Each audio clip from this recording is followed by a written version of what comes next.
আসসালামু আলাইকুম বন্ধুরা, আমি মোহাম্মদ জুয়েল। আপনারা দেখছেন YouTube channel Farida digital communication. আজকে আপনাদেরকে দেখাবো ইউটিআই পোর্টাল থেকে কিভাবে নিউ প্যান কার্ড অ্যাপ্লাই করবেন। তো এটা অনলাইন পদ্ধতি দেখাবো। এর আগের ভিডিওতে আপনাদেরকে দেখিয়েছি ফর্ম 49A কিভাবে ফিল আপ করবেন। এই যে ভিডিওটা দেখতে পাচ্ছেন, ফর্ম 49A ফিল আপ করার পদ্ধতি দেখিয়েছি, অফলাইন ফর্ম। আজকে অনলাইন ফর্মটা কিভাবে ইউটিআই থেকে অ্যাপ্লাই করবেন সেটা সম্পূর্ণ পদ্ধতি দেখাবো। তো যদি চ্যানেলে নতুন হয়ে থাকেন চ্যানেলটি সাবস্ক্রাইব করবেন এবং ভিডিওটি যদি ভালো লাগে ভিডিওটি লাইক করবেন। আর যারা সাবস্ক্রাইব করে রেখেছেন তাদেরকে অসংখ্য ধন্যবাদ। তো বন্ধুরা চলুন প্যান কার্ড কিভাবে অ্যাপ্লাই করবেন ইউটিআই পোর্টাল থেকে আপনাদেরকে দেখাচ্ছি। তো সর্বপ্রথমে ইউটিআই পোর্টাল আপনারা লগ ইন করে নেবেন এবং অবশ্যই দেখে নেবেন যে আপনার ওয়ালেটে যথেষ্ট ব্যালেন্স আছে কিনা। ব্যালেন্স না থাকলে অ্যাপ্লাই করতে পারবেন না। তাই প্রথমে ব্যালেন্স অ্যাড করে নেওয়ার পর আপনারা নিউ প্যান ফর্ম 49A এই অপশানটার উপরে আপনারা যাবেন। কার্সার যখনই নিয়ে যাবেন এখানে অনেকগুলো অপশান আছে, তার মধ্যে থেকে প্যান অ্যাপ্লিকেশন অপশানে যাবেন।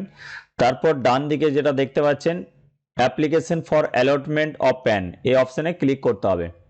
এটাতে ক্লিক করার পর ইউটিআই এর পোর্টালের যে নিউ প্যান অ্যাপ্লিকেশনের ফর্ম, সেই ফর্ম কিন্তু আপনাদের সামনে খুলে আসবে। তো এখানে ফিজিক্যাল অ্যাপ্লিকেশনের কিছু ইনস্ট্রাকশন দেওয়া আছে, এই ইনস্ট্রাকশনের পেজটাকে ওকে করে দেবেন। তারপর ফর্ম 49A ফিল আপ করার সর্বপ্রথম ধাপ হলো আপনাকে চুজ করতে হবে যে ফিজিক্যাল প্যান কার্ড আপনি অ্যাপ্লাই করবেন ফিজিক্যাল মোডে না ডিজিটাল মোডে। ফিজিক্যাল মোড হচ্ছে আপনাকে ফর্মটা ফিল আপ করার পর ফটো সিগনেচার আপলোড করতে হবে এবং পিডিএফ আপলোড করতে হবে। আর ডিজিটাল মোড হচ্ছে আপনি ওটিপির মাধ্যমে করতে পারেন, যদি আধার কার্ডে মোবাইল নাম্বার লিঙ্ক থাকে তাহলে ওটিপির মাধ্যমে করতে পারেন, অথবা আঙুলের ছাপ দিয়ে বায়োমেট্রিকের মাধ্যমে করতে পারেন। তো দুটো পদ্ধতিকে ডিজিটাল বলা হয়।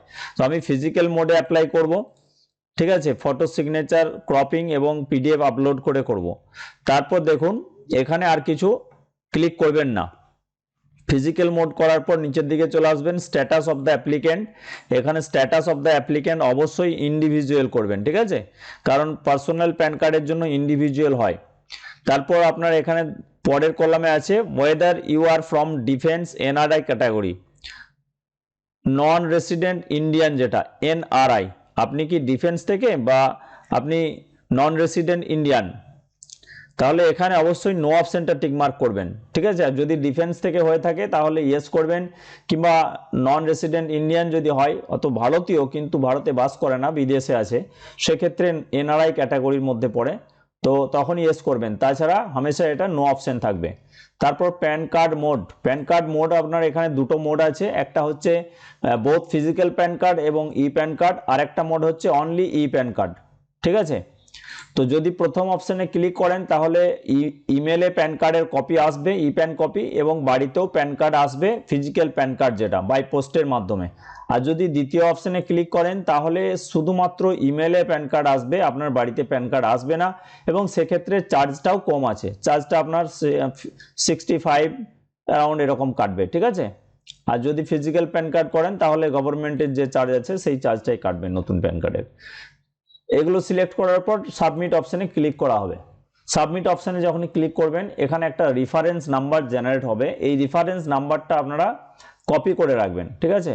তো দেখুন রেফারেন্স নাম্বারটা এখনই দেখাবে, এই যে রেফারেন্স নাম্বার চলে এসছে, এটাকে আপনারা কপি করে নেবেন এবং সেভ করে রাখবেন, কারণ এই রেফারেন্স নাম্বারটা আপনার কাজে লাগবে। কিভাবে, যদি ফর্মটা অ্যাপ্লাই করতে করতে যদি মাঝপথে আপনার সার্ভারের কারণে বা নেট ডিস্টার্বের কারণে কেটে যায় পেজ, তাহলে এই রেফারেন্স নাম্বার দিয়ে পুনরায় আপনি অ্যাপ্লিকেশনটাকে সার্চ করতে পারবেন, ঠিক আছে। এই জন্য রেফারেন্স নাম্বারটা কপি করে রাখবেন। এটাকে ওকে করে দেওয়া হলো। ওকে করার পর ফুল নেম, পুরো নাম এখানে দিতে হবে। তো প্রথমে সিলেক্ট করা হবে সিলেক্ট দ্য টাইটেল, তো টাইটেলে শ্রী শ্রীমতী যেটা হবে সেটা সিলেক্ট করে নেবেন। কাস্টমার যদি জেন্ডার মেল হয় তাহলে শ্রী করবেন, ফিমেল হলে ফিমেল করবেন, ঠিক আছে, শ্রীমতী করবেন। তারপর হচ্ছে কাস্টমারের লাস্ট নেম বা সারনেম, সারনেম বলতে এখানে পদবি বা লাস্ট নেম বোঝায়, ঠিক আছে। তো এখানে আধার কার্ড অনুযায়ী পুরো ফর্মটা ফিল আপ করবেন। এবার আধার কার্ডে লাস্ট যে নামটা আছে সেই নামটা ফিল আপ করবেন। সর্বপ্রথমে ফার্স্ট নেম যেটা আছে সেটা ফিল আপ করবেন, তারপর মিডিল নেমে মিডিল নেম দেবেন। যদি কারো তিনটে নাম হয়, যেমন ধরুন আমি একটা এক্সাম্পল দিচ্ছি, আমার নাম দিই এমডি জুয়েল মন্ডল, তাহলে এমডি হবে ফার্স্ট নেম, জুয়েল হবে মিডিল নেম, মন্ডল হবে লাস্ট নেম, ঠিক আছে। যদি এরকম থাকতো এমডি জুয়েল, তাহলে আপনার ফার্স্ট নেমে হতো এমডি, লাস্ট নেমে হতো জুয়েল। যদি অনলি নাম থাকতো জুয়েল আর কিচ্ছু নেই, তাহলে সেটা লাস্ট নেমে হতো, ফার্স্ট নেম এবং মিডিল নেম ব্ল্যাঙ্ক থাকতো। ঠিক আছে, বোঝা গেল। এরপর নেম অন কার্ড, কার্ডের উপরে কোন নামটা চান, কার্ডের উপরে ওই নামটাই চান যেটা আধার কার্ডে আছে, সেটাই আপনাকে এখানে ফিল আপ করতে হবে। ঠিক আছে, তারপরে আপনার কি কোনো নাম আছে, অন্য কোনো নামে পরিচিত আছেন, এটা হামেশাই নো অপশনটা ক্লিক করবেন। তারপর জেন্ডার তো মেল অটোমেটিক এসে গেছে, কারণ এখানে শ্রী সিলেক্ট করেছেন, এখানে শ্রীমতী করলে জেন্ডার ফিমেল হয়ে যাবে। ঠিক আছে, তারপর ডেট অফ বার্থটা এখানে ফিল করতে হবে অ্যাকর্ডিং টু আধার কার্ড অনুযায়ী ফিল আপ করবেন। অ্যাড্রেস ফর কমিউনিকেশন, যোগাযোগের ঠিকানা, এখানে অবশ্যই রেসিডেন্স অপশন সিলেক্ট করবেন, রেসিডেন্স। ঠিক আছে, বাসস্থানের যে ঠিকানা সেটা সিলেক্ট করবেন। যদি অফিস করে দেন তাহলে কিন্তু সমস্যায় পড়বেন, এটা অবশ্যই রেসিডেন্ট রাখবেন। রেসিডেন্ট স্টেট, এটাও আপনার যে স্টেট আছে আধার কার্ডের, কাস্টমারের সেই আধার কার্ড অনুযায়ী স্টেট সিলেক্ট করবেন। অফিস স্টেট সিলেক্ট করবেন না, এটা ফিল আপ করলে কিন্তু পরের স্টেজে ফিল আপ করার সমস্যা দেখাবে, আপনাকে দেখাবে যে আপনার অফিস স্টেট সিলেক্ট করা আছে, তাই অফিস পিন নাম্বার ম্যান্ডেটরি। ঠিক আছে, তো এটা আপনারা ফিল করবেন না। তারপর রিপ্রেজেন্টেটিভ স্টেট, এটাও ফিল করবেন না, এটা শুধুমাত্র মাইনরদের জন্য। ঠিক আছে, তো এই ভুলগুলো অনেকেই করে থাকে, অফিস স্টেট এবং রিপ্রেজেন্টেটিভ স্টেট সিলেক্ট করে দেয়, এগুলো একদম সিলেক্ট করবেন না। রিপ্রেজেন্টেটিভ শুধুমাত্র মাইনরদের জন্য, যাদের 18 বছরের কম বয়স তাদের জন্য। তারপর অ্যাপ্লিকেন্ট আধার ডিটেলস, এবার আধার নাম্বারটা এখানে দেবেন। তারপর যখনই নেক্সট অপশনে ক্লিক করবেন সঙ্গে সঙ্গে আবার আধার নাম্বারটা কনফার্ম করার জন্য বলবে, দ্বিতীয়বার আধার নাম্বারটা দিয়ে ওকে করবেন। তারপর নেম অ্যাজ পার আধারে কি নাম আছে সেই নামটা এখানে দেবেন, তারপর নেক্সট অপশনে ক্লিক করা হবে। ঠিক আছে, তো নেক্সট অপশনে যখনই ক্লিক করা হবে এরপর চাইবে ডকুমেন্টস ডিটেলস। ঠিক আছে, তো দেখুন উপরে টোটাল 6টা অপশন ফিল করতে হবে, যে অপশনগুলো ফিল হয়ে যাবে সেগুলো ব্লু কালার হয়ে যাবে। ঠিক আছে, এখনও 4টা অপশন ফিল করতে হবে। তো ডকুমেন্টস ডিটেলে এসেছি, এই যে ডকুমেন্টস ডিটেলস।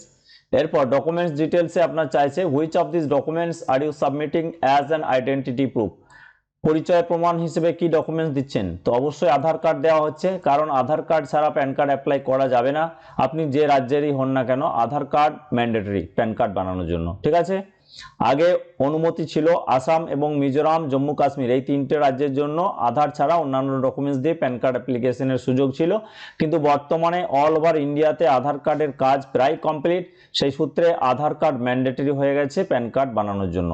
প্যান কার্ড বানাতে গেলে আধার কার্ড অবশ্যই লাগবে, আধার ছাড়া অন্য কোনো ডকুমেন্টস অ্যালাউ নেই। তো বন্ধুরা এটা আধার কার্ড সিলেক্ট করে নিলাম, প্রুফ অফ আইডেন্টিটি। তারপর আপনাকে সিলেক্ট করতে হবে অ্যাড্রেস প্রুফ। অ্যাড্রেস প্রুফে আপনি ঠিকানা, যেটা অ্যাড্রেস অর্থাৎ আপনার ঠিকানার প্রমাণ হিসেবে কি দিচ্ছেন, এটাও আমি আধার কার্ড দিচ্ছি, আধার কার্ডের যে ঠিকানা আছে সেই ঠিকানা অনুযায়ী প্যান কার্ড বাড়িতে আসবে। তারপর ডেট অফ বার্থ প্রুফ, বয়সের প্রমাণ হিসেবে এটাও আধার কার্ড দেওয়া হচ্ছে। ঠিক আছে, তারপর মেক পেমেন্ট অপশনে যখনই ক্লিক করবেন আপনার ওয়ালেট থেকে পয়সা কাটা যাবে। তো মেক পেমেন্ট অপশনে ক্লিক করে দিলাম। মনে রাখবেন আধার কার্ডে যদি কারোর নাম ভুল থাকে বা বাবার নাম ভুল থাকে, অনেকে হয়তো ভাবছেন যে এখানে আধার কার্ডে বাবার নামটা ভুল আছে, চলুন ভোটার কার্ডটা দিই এবং ভোটার কার্ডে যে বাবার নামটা আছে সেটা সঠিক, সেই নামটা আমি এখানে লিখব। হবে না, একদম ফিল আপ করবেন না, আপনার পয়সা লস হয়ে যাবে, অবজেকশন হয়ে যাবে। আধার কার্ড অনুযায়ী আপনাকে প্যান কার্ডের ফর্ম ফিল আপ করতে হবে। যদি আপনার কোনো ভুল থেকে থাকে তাহলে প্রথমে আধার কার্ড কারেকশন করুন, তারপর অ্যাপ্লাই করবেন, তার আগে অ্যাপ্লাই করবেন না। অন্য কোনো ডকুমেন্টস অ্যাকসেপ্টেড নয় প্যান কার্ড অ্যাপ্লিকেশনের জন্য। এরপর কন্ট্যাক্ট ডিটেলসে এসেছি। কন্ট্যাক্ট ডিটেলসে দুটি মাত্র জিনিস আপনাকে দিতে হবে, সেটা হলো মোবাইল নাম্বার। তো টেলিফোন নাম্বার, মোবাইল নাম্বার দুটো অপশন আছে, মোবাইল নাম্বারে ক্লিক করবেন, এখানে একটা ভ্যালিড মোবাইল নাম্বার দেবেন। তারপর ইমেল আইডি অপশনে ক্লিক করে এখানে একটা ভ্যালিড ইমেল আইডি দেবেন যেটাতে ই প্যানের কপি আসবে। ঠিক আছে, তারপর প্যারেন্ট ডিটেলস চলে আসছি। প্যারেন্ট ডিটেলসে এসে এবারে সর্বপ্রথমে নো অপশনটা টিকমার্ক করবেন, এখানে কিন্তু ইয়েস করবেন না। ঠিক আছে, তারপর বাবার সর্বপ্রথমে লাস্ট নেম দেবেন, বাবার ফার্স্ট নেম দেবেন, বাবার মিডিল নেম দেবেন, আধার কার্ড অনুযায়ী ফিল আপ করবেন। তারপরে চলে আসছে মাদার্স ডিটেলস। মাদার্স ডিটেলসটা এখানে অপশনাল, মায়ের নাম দিতেও পারেন নাও পারেন, না দিলেও হবে। ঠিক আছে, তারপর দেখতে পাচ্ছেন এখানে বলছে যে আপনি প্যান কার্ডের উপরে কার নাম চান, বাবার নাম না মায়ের নাম। তো এখানে দুটো অপশন আছে, বাবার নাম এবং মায়ের নাম। তো আমি বাবার নাম অপশনটা সিলেক্ট করলাম। অবশ্যই এটা বাবার নাম করবেন, মায়ের নাম করবেন না। যদি কোনো ব্যক্তি মায়ের নামে প্যান কার্ড নিতে চান তাহলে তার আধার কার্ডে অবশ্যই মায়ের নাম থাকতে হবে, এবং সেক্ষেত্রে এখানে এই যে নো অপশনটা টিকমার্ক করলাম এটা ইয়েস অপশনে টিকমার্ক হবে, এবং এখানে মায়ের নাম অপশনটা সিলেক্ট করে দিতে হবে। ঠিক আছে, কিন্তু আরেকটা কথা মনে রাখবেন, মায়ের নামেও যদি প্যান কার্ড করাতে চান বাবার নাম কিন্তু দিতেই হবে, কারণ বাবার নাম ম্যান্ডেটরি। এই অপশনটা ফিল আপ না করলে আপনি নেক্সট স্টেপে যেতে পারবেন না। ওকে, তো চলুন এরপর আমি বাবার নাম ফিল আপ করার পরে আমি নেক্সট অপশনের উপর ক্লিক করে নিচ্ছি। তো নেক্সট অপশনের উপর ক্লিক করার পর এবার চলে এসেছে অ্যাড্রেস ডিটেলস। এরপর অ্যাড্রেস ডিটেলস চলে এসেছে। অ্যাড্রেস ডিটেলসে আপনাকে রেসিডেন্স অ্যাড্রেস ফিল করতে হবে। প্রথমে ফ্ল্যাট, ডোর, ব্লক নাম্বার, অর্থাৎ যদি কোনো ডোর নাম্বার, ব্লক নাম্বার থাকে দেবেন, না হলে 00 করে দেবেন এটা, কিংবা গ্রামের নামটা লিখে দেবেন। ঠিক আছে, এবার নেম অফ প্রিমিসেস, এখানেও গ্রামের নামটা লিখবেন। Road, street, land, post office, এখানে পোস্ট অফিসের নাম দেবেন। Area, locality, taluka, sub division, এখানে পুলিশ স্টেশনের নাম দেবেন। তারপর এখান থেকে ডিস্ট্রিক্টটা আপনারা চুজ করে নিতে পারবেন। ডিস্ট্রিক্টের অনেক নাম আছে, আপনারা জানেন, কাস্টমারের আধার কার্ড অনুযায়ী ফিল করে নেবেন। পিনকোডটা আধার কার্ড অনুযায়ী এখানে ফিল আপ করে দেবেন। কান্ট্রিতে অটোমেটিক ইন্ডিয়া চলে আসবে। অফিস অ্যাড্রেস ফিল করবেন না, যদি ফিল করেন পরবর্তী স্টেপে সমস্যায় পড়বেন। ঠিক আছে, তারপর সোর্স অফ ইনকাম, ইনকামের উৎস কি, আয়ের উৎস কি, এখানে নো ইনকাম করবেন। তারপর এখানে একটা নোটিফিকেশন দেবে, এটা ওকে করে দেবেন। ঠিক আছে, তারপর নেক্সট স্টেপে ক্লিক করে দেবেন। তো নেক্সট স্টেপে আমি ক্লিক করে দিয়েছি। এরপর please check your code details, okay করে দিলাম। এবার দেখুন এরিয়া কোড কিন্তু অটোমেটিক এখানে চলে এসেছে। ঠিক আছে, এরিয়া কোডটা চলে এসেছে। এরপর নিচের দিকে রিপ্রেজেন্টেটিভ এসএসসি অ্যাড্রেস যেটা বলছে, এটা কিন্তু ফিল করবেন না, কারণ মাইনর ছাড়া এই অপশনটা ফিল আপ হয় না, এটা একদম ফিল করবেন না। তারপর নিচে একদম নিচে চলে আসছে you do hereby declare that whatever stated, এই যে অপশনটা আছে এখানে হিমসেলফ হারসেলফ অপশনটা সিলেক্ট করবেন। আর মাইনরের ক্ষেত্রে রিপ্রেজেন্টেটিভ এসএসসি সিলেক্ট করতে হয়। ঠিক আছে, তো বড়দের ক্ষেত্রে যাদের 18 ঊর্ধ্বে বয়স তাদের হিমসেলফ হারসেলফ করবেন। অটোমেটিক ভেরিফায়ারে কাস্টমারের নাম চলে আসবে, এখানে ভেরিফায়ার প্লেসে গ্রামের নাম যেটা আছে সেটা দিয়ে দেবেন। তারপর নেক্সট অপশনটার উপরে ক্লিক করে দেবেন। তো নেক্সট স্টেপে আমি ক্লিক করে দিলাম। এরপর চলে এসছে ডকুমেন্টস আপলোডিং অপশনে, ডকুমেন্টস আপলোড। তো এখানে দেখুন আমি যে ডকুমেন্টসগুলো দিয়েছি, আধার, আইডেন্টিটি প্রুফ, অ্যাড্রেস প্রুফ এবং ডেট অফ বার্থ প্রুফ, এগুলো সিলেক্ট কিছু করা যাবে না, এগুলো সব দেখাবে আপনাকে। তো এরপর সাবমিট অপশনে ক্লিক করার সঙ্গে সঙ্গে অ্যাকনলেজমেন্ট স্লিপ জেনারেট হয়ে যাবে। তো আমি এখানে সাবমিট করে দিচ্ছি। দেখুন অ্যাকনলেজমেন্ট স্লিপ এবং অ্যাপ্লিকেশন ফর্ম, অর্থাৎ ফিল আপ করা যে ফর্ম সেটা কিন্তু জেনারেট হয়ে যাবে, হয়ে গেল জেনারেট। এরপর নিচের দিকে দেখতে পাচ্ছেন ডাউনলোড ফর্ম, এই অপশনটার উপর ক্লিক করব। ডাউনলোড ফর্মে ক্লিক করলে কি হবে, অ্যাপ্লিকেশন ফর্মটা ডাউনলোড হবে, যেটা ফিল আপ করলাম। এই ফর্মটাকে আপনি প্রিন্ট আউট করে কাস্টমারের ফটো সিগনেচার লাগিয়ে সেটাকে পুনরায় স্ক্যান করে পিডিএফ বানিয়ে আপলোড করতে পারেন, অথবা ফর্ম 49A আপনার হাতে কলম দিয়ে ফিল আপ করে ফটো সিগনেচার করে সেটাকে পিডিএফ বানিয়েও আপলোড করতে পারেন, দুটোই হবে। আপনি এখানে অ্যাপ্লিকেশন ফর্ম যেটা ডাউনলোড করছেন এটাও হবে, এবং আপনি হাতে যদি ফিল আপ করেন সেটাও হবে। ঠিক আছে, তো চলুন ডাউনলোড পিডিএফ করলাম। তো এখানে পিডিএফটা ডাউনলোড হচ্ছে, দেখতে পাচ্ছেন, এই যে ডাউনলোড হচ্ছে। তো বন্ধুরা ফিল আপ করা ফর্মটা দেখুন ডাউনলোড হয়ে গেছে, দেখতে পাচ্ছেন পুরো ফর্ম ফিল আপ করা আছে। এবার জাস্ট কাস্টমারের ফটো সিগনেচার করিয়ে এটাকে পিডিএফ বানিয়ে আপলোড করতে হবে। তো পরবর্তী স্টেজে আপনাদেরকে দেখাবো যে কিভাবে আপলোড করবেন। তো আমি এই ফর্মটা নয়, আমি কাস্টমারের ফর্মটা আমি হাতেই ফিল আপ করেছি, হাতে ফিল আপ করে আমি ফটো সিগনেচার করিয়েছি। আপনারা চাইলে এটাও করতে পারেন। দেখুন পুরো ফর্মটা দেখাচ্ছি আপনাদেরকে, দেখুন পুরো ফর্মটা ফিল আপ করা আছে একদম। ঠিক আছে, এটাকে প্রিন্ট আউট করে নিতে পারেন, তারপরে কাস্টমারের ফটো সিগনেচার করে এটাকে আপলোড করতে পারেন পিডিএফ বানিয়ে। তো এটা আমি কেটে দিচ্ছি। এরপর এই অ্যাকনলেজমেন্ট স্লিপটা আমি এখানে সেভ করে রাখবো। প্রিন্ট অপশানে ক্লিক করব, তারপর সেভ অপশানে ক্লিক করব। ক্লিক করে এটা কম্পিউটারে কোথায় সেভ করতে চাইছেন সেটা জায়গা চাইছে। তো আমি এখানে কাস্টমারের যে ফাইলটা আছে, ফোল্ডারটা, সেই ফোল্ডারটাতে আমি এখানে সিলেক্ট করে এটা সেভ করে নেব।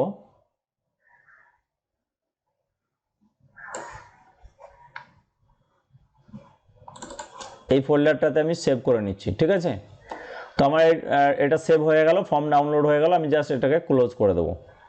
ক্লোজ করে দেওয়ার পর এবার নেক্সট স্টেপ হচ্ছে ডকুমেন্টস আপলোড। তো ডকুমেন্টস আপলোডের জন্য আপনারা ফির নিউ প্যান কার্ড অপশানে যাবেন, তারপর ডকুমেন্টস অপশানে যাবেন, তারপরে আপলোড ডকুমেন্টস অপশানে ক্লিক করবেন, ফর্ম 49। ঠিক আছে, এখানে ক্লিক করা হলো, ক্লিক করার সাথে সাথে কিন্তু আপলোড ডকুমেন্টসের অপশানটা দেখাবে।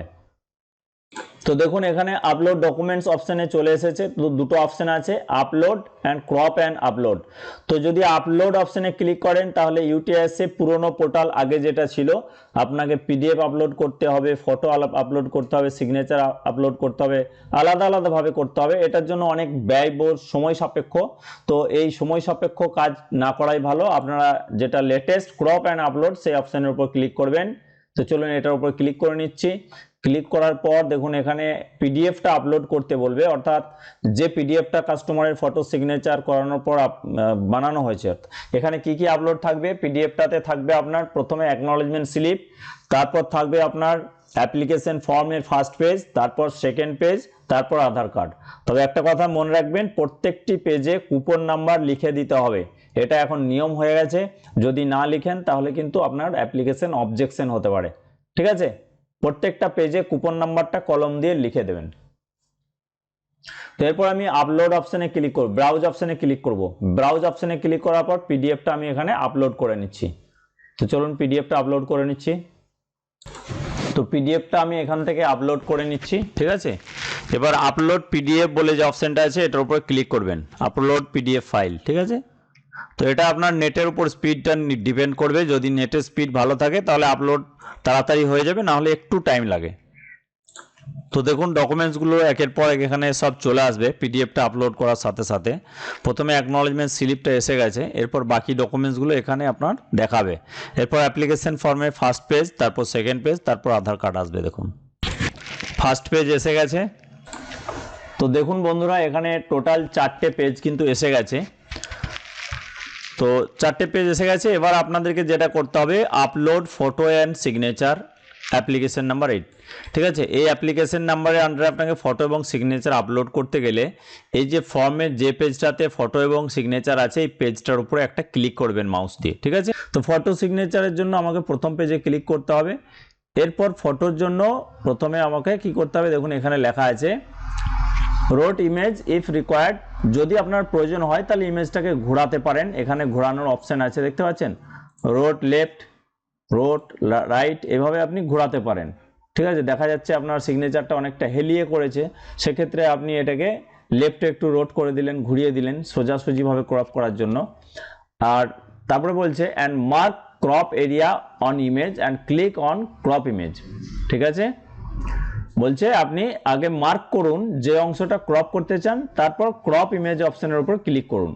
তাহলে আমাকে এখান থেকে ফটো সিগনেচার ক্রপ করতে চাইলে মাউসের লেফট ক্লিক আপনাকে চেপে ধরতে হবে। ঠিক আছে, লেফট ক্লিক চেপে ধরার পর এইভাবে ফটোটাকে ড্র্যাগ করতে হবে। জাস্ট এইভাবে আপনি ক্রপ করে নেবেন। ক্রপ করে নেওয়ার পরে এটাকে আপনি ড্র্যাগ করে নেবেন। তো আমি এটা আরেকটু তুলছি মাথাটা, ব্যাস। এরপর ক্রপ ইমেজে ক্লিক করব। ক্রপ ইমেজে যখনই ক্লিক করলাম ফটো কিন্তু এখানে চলে এসেছে। এটাকে ধরে আমি এখানে ছেড়ে দেবো, ড্র্যাগ করে দেবো, কারণ এখানে বলাই আছে। ঠিক আছে, ড্র্যাগ করুন। তারপর আবার আমি ফার্স্ট পেজের উপর ক্লিক করব সিগনেচারের জন্য। তো ফার্স্ট পেজটা এখানে চলে এসেছে। এরপর আবার মাউসের লেফট ক্লিক চেপে ধরে এইভাবে আমি সিগনেচারটা ক্রপ করে নেবো যতটুকু মেজারমেন্ট আছে। তারপর ক্রপ ইমেজে ক্লিক করে নেবো। ক্লিক করলে সিগনেচার এখানে চলে এসেছে। তারপর এখানে সিগনেচারটাকে আমি টেনে ছেড়ে দেবো। এরপর আপলোড পিকচার অ্যান্ড সিগনেচার এই অপশনের উপর ক্লিক করলে এটা আপলোড হয়ে যাবে। তো এরপর আপলোড অপশানে ক্লিক করার সাথে সাথে দেখুন ডকুমেন্টস আপলোডেড সাকসেসফুলি হয়ে গেছে। তো বন্ধুরা আপনারা হয়তো ভাবছেন যে আমি হলুদ রঙের ফটো এবং সিগনেচারগুলো যেগুলো ঢাকা দিয়ে রেখেছি সেই ফটোটাই আপলোড করলাম কিনা। সেটা আপলোড করিনি, অ্যাকচুয়ালি ওটা ইউটিউব গাইডলাইনের জন্য ঢাকা দিতে হয়েছে, কারণ কারি পার্সোনাল ডিটেলস দেখানো যাবে না। আমি অন্য ফর্ম আপলোড করে পুনরায় এটা ক্রপ করে আপলোড করলাম, যেটাতে নিট অ্যান্ড ক্লিন ফটো এবং সিগনেচার আছে। ঠিক আছে, তো আপনাদেরকে বোঝানোর জন্য আমি ওটা ঢাকা দেওয়াটা ক্রপ এবং সিগনেচারটা ক্রপ করে দেখালাম। তো বন্ধুরা যদি ভিডিওটি ভালো লেগে থাকে চ্যানেলটি অবশ্যই সাবস্ক্রাইব করবেন, আর ভিডিওটি বেশি বেশি লাইক করবেন, শেয়ার করবেন। সকলকে আমার তরফ থেকে অসংখ্য ধন্যবাদ। সকলে ভালো থাকবেন, সুস্থ থাকবেন। আসসালামু আলাইকুম।